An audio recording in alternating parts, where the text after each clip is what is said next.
Але головна новина сьогодні не це. Головна новина сьогоднішнього дня – це інформація від «Української правди», що Зеленський планує провести вибори восени. «Українська правда» пише, що Зеленський прямо запитав Залужного, чи піде він на вибори, якщо їх проведуть восени. Той відповів: «Так, буду». І якщо чесно, я не можу або підтвердити, або спростувати цю інформацію, але про вибори я вже робив декілька сюжетів, тому що злі язики з Банкової кажуть: вибори дійсно плануються Банковою. Вони хочуть їх провести одночасно з росіянами під приводом того, що ми не будемо вам заважати, ви не заважаєте нам, швидесенько за місяць проведемо. І навіть можуть про це оголосити 24 серпня. Дивний збіг обставин на День Незалежності. Так от, як будуть ці вибори? Не будуть. Взагалі, для мене в цій новині є одне. Влада планує вибори попри війну. Яка головна мета виборів, на твою думку? Всі ж знають, рейтинг Зеленського нижче Залужного. Рейтинг недовіри до Зеленського величезний. До речі, у Зеленського є два рейтинги, де він на першому місці. 67% українців бажають зразу після закінчення бойових дій поміняти президента. Тут абсолютний результат. 67, нікого так не хочуть, як нього, поміняти. А друге питання – це те, що 74% українців, згідно з опитуванням КМІС, вважають Зеленського відповідальність за корупцію, високий рівень корупції в країні. Тут він абсолютний лідер. То навіщо йому ці вибори? І чи дійсно сьогодні в політикумі всі обговорюють, що Зеленський планує вибори на осінь? Слава, ну от коли стосується Зеленського і виборів, мені радше хочеться з тобою поговорити про, наприклад, що ми готуємо на сніданок, так, таким Це більш реалістично. кулінарним блогером, да, про реальні речі, абсолютно. Бо тут ми зараз говоримо про wishful thinking або видавання бажаного за дійсне. І єдине, що це дійсно одна із ідей, яку, до речі, закинув дійсно мій однокласник, хай йому грець, в американцям, і ті вже дали українцям. Кирил Дмитрієв, власною персоною. Це перемовник Путіна, правильно? Так, одна із довірених осіб Путіна, щоб він йому на тому світі города не дали. І в даному випадку один із тих людей, хто вміє закидати різні історії. Ну, для Путіну дійсно зараз потрібна передишка, тому що на цьому етапі війни Україна має своє вікно можливостей. Путін матиме своє вікно можливостей потім восени, коли він підготується добре до мідстрайків проти України. І йому проведення виборів зараз потрібне без, скажімо так, тих фейерверків, які влаштовують наші Збройні сили по всій території Російської Федерації, звідки позабирали ці засоби ППО Сьогодні в Москву. до речі, сьогодні вперше долетіли до Омська, 2500 кілометрів. А там дрони долетіли, а там залишився останній великий НПЗ, який ще працює. Якщо він запалає, криза перетвориться, паливна криза Росії перетвориться в катастрофу. Тому я погоджуюсь з тобою на 100%. Путіну потрібна перерва. Саме так? Так, але нам навіщо це? Щоб йому правильно провести вибори. У нас в даній ситуації має йтися не стільки про вибори, а скільки до того, щоб Україна підготувалася до неминучої відповіді з боку ворога. І я ще раз кажу про мідстрайки і ці летючі бандеролі, які вже використовує ворог, суміш ракет, така гібридний вид ракети з шахедом, яка прилітає. Це дуже неприємна річ. Летить із швидкістю 500 км на годину, може нести до 50 кілограмів вибухівки, і її дуже важко знайти. Це щось так схоже на фламінго. Фламінго – це фактично такий летючий дирижабль із композитних матеріалів, в якому на двигуні, який летить не швидко, дуже повільно, низько, що в принципі робить його не дуже видимим для розвинених систем ППО, і тому він долітає, особливо в ті місця, де ППО взагалі немає, бо Путін все стягнув до Москви навколо своїх резиденцій. І проте росіяни вже, якщо я говорив з людьми, які прогнозують, фахівцями, які прогнозують зміну воєнної ситуації, про те, що мідстрайки можуть стати для нас проблемою. Але Путіну потрібен час. Для чого це потрібно Зеленському?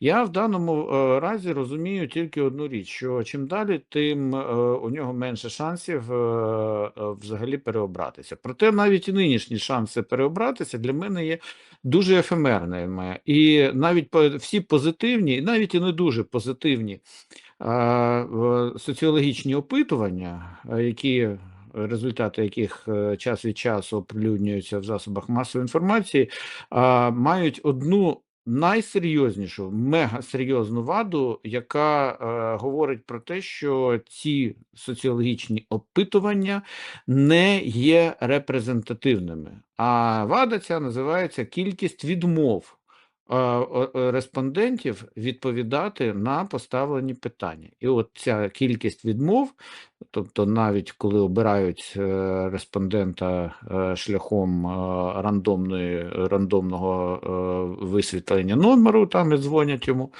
так ця кількість відмов, увага, понад 90%.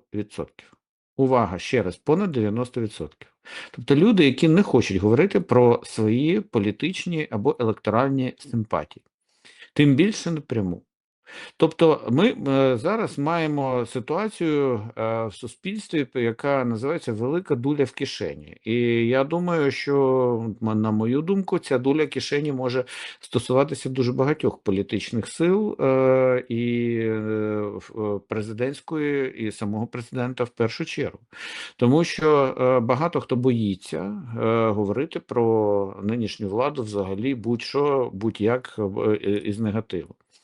І вже навіть були соціологічні опитування, які ставили не прямі питання, а опосередковані на кшталт, а як ваші сусіди, от, на вашу думку, будуть голосувати. Так? Ну, це питання фактично змінює картину і знеособлює людину, і вона каже тоді про ефемерних сусідів, використовуючи свою точку зору.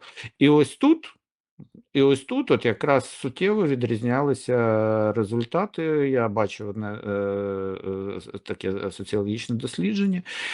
І тому, в принципі, зараз робити, якщо і робити, то треба робити фокус-групи, і це вже зовсім інша історія, ніж соціологія, проте вона набагато більш є репрезентативна і відповідає тому настрою населення, який є. Погоджуюсь. Тому Так. Так, тому я вважаю, що Зеленський, він зараз будує собі, або я думаю, що там уже радників таких немає, хто його напряму штовхає, або якщо вони є, то вони вже офіційно не працюють. Але Зеленський збудував собі ілюзію, що він після 7 років правління може зараз добитися настільки великої кількості прихильного електорату, щоб переобратися на другий термін. На превеликий жаль, тут він глибоко помиляється, проте в даній ситуації фактично він ставить країну, ну, достатньо в небезпечну ситуацію, особливо якщо говорити про те, що чи дадуть нам ці вибори, якщо вони пройдуть в Росії, там вибори президента, якщо вони будуть паралельно проходити в Україні, то чи дадуть нам вороги закінчити ці вибори? І отут, я думаю, що є найбільша проблема, про яку, напевно, дійсно в Офісі президента і не подумали. Тому що вибори в Росії – це вибори в Держдуру. А у нас вибори президентські, вони гарантовано будуть в 2 тури. Два тури. А там в 1. І тому, коли 20 вересня ви оберуть держдураків для держдури, то у нас президентські вибори закінчаться тільки в першому турі. А далі ракетні атаки, наступ на фронт, це терор, який може Ну, запропонувати. дивися, там не то, щоб ракетні атаки, а я кажу про от саме ті мідстрайки і шахедні атаки, Так, тому що може бути все. по ракетах зараз дійсно наші удари, вони суттєво пошкодили виробничий ланцюжок ракетних всіх підприємств, які виробляють. І саме тому масовані ракетні атаки, які очікувалися, не відбуваються в тому обсязі, оскільки Росія не поновлює свої запаси на даному етапі, проте вони відремонтують, і це треба розуміти, що вони знайдуть способи, як це все відновити. Погоджуюсь. Але інша справа, що нам треба просто не заколисувати себе wishful thinking, видаваючи бажане за дійсне, а розуміти, що ворог має, його недооцінка призведе до дуже великих проблем. Але наразі все одно, навіть якщо вони на другий тур почнуть атакувати шахедами, які, в принципі, вони можуть виробляти і далі, або цими бандеролями гібридними, новими засобами для мідстрайків, то тоді у нас дійсно буде проблема з незавершеними виборами, а це фактично призводить до підриву легітимності влади. Тобто, з одного боку, от влада зупинилася між тим і тим. І оце замороження, воно, в принципі, буде дуже і дуже шкодити позиції України загалом. І загалом єдності всередині в тому числі.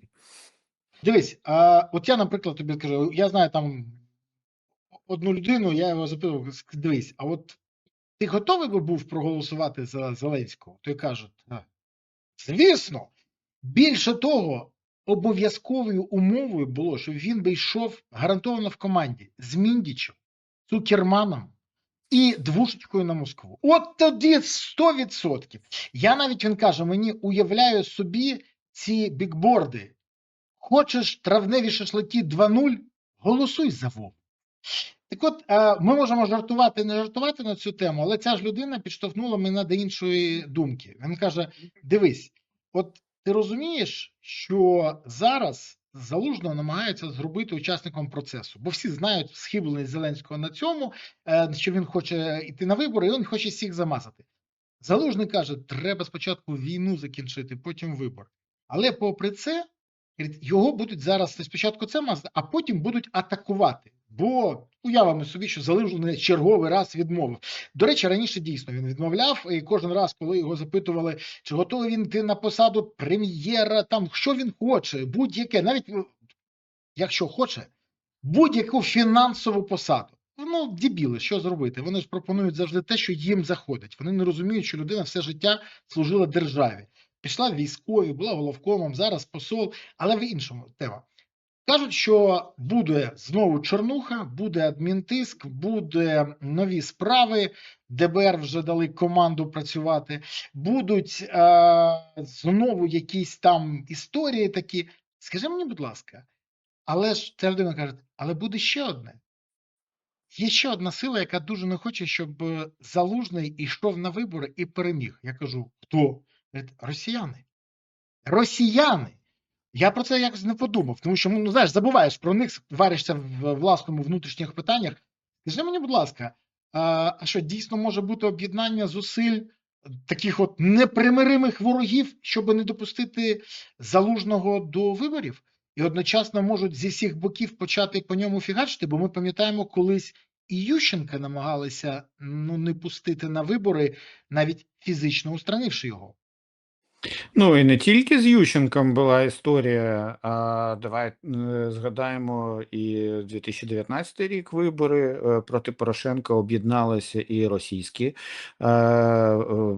засоби не тільки масової інформації, де напряму фактично там підтримували Зеленського такі фігури, як Жириновський, там як багато хто там, ну ми ж пам'ятаємо. Да, Охлобистін. Охлобистіна нагадую. Я Да. розумію.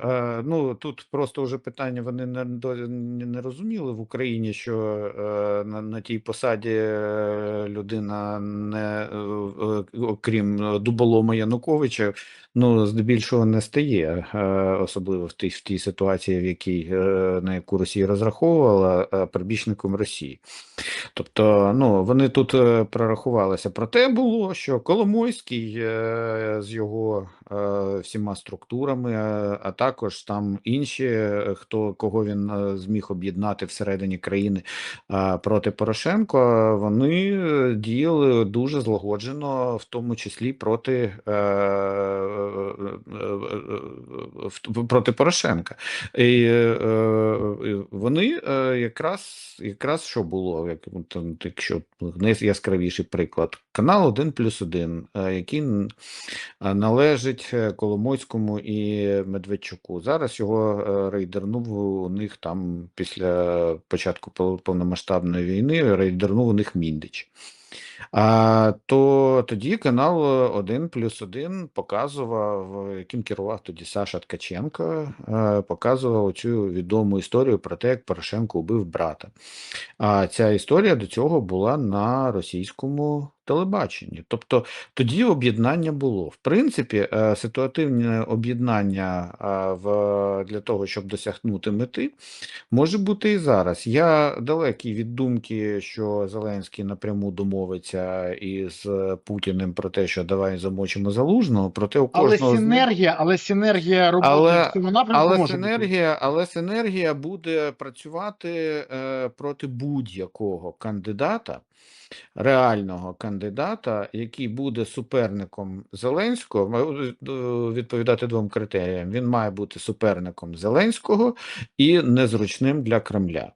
Вибач, будь ласка, І тут тому... треба чекати на 1+1 і на НТВ одночасно сюжетів про те, що Залужний вбив свого брата, але що переплюнути і з'їв його. Я правильно розумію? Ну, да, і череп поставив десь там на своїй полиці. Ну, щось типу того. Нічого дивного.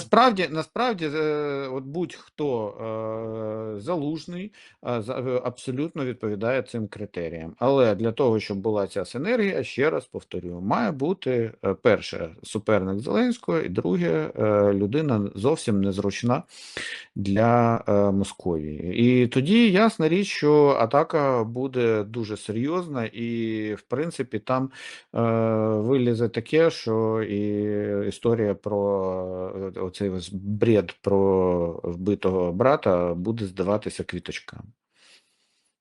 Ну, що я тобі можу сказати? Я не буду нікому радити купити попкорн, тому що це не шоу, це наше життя.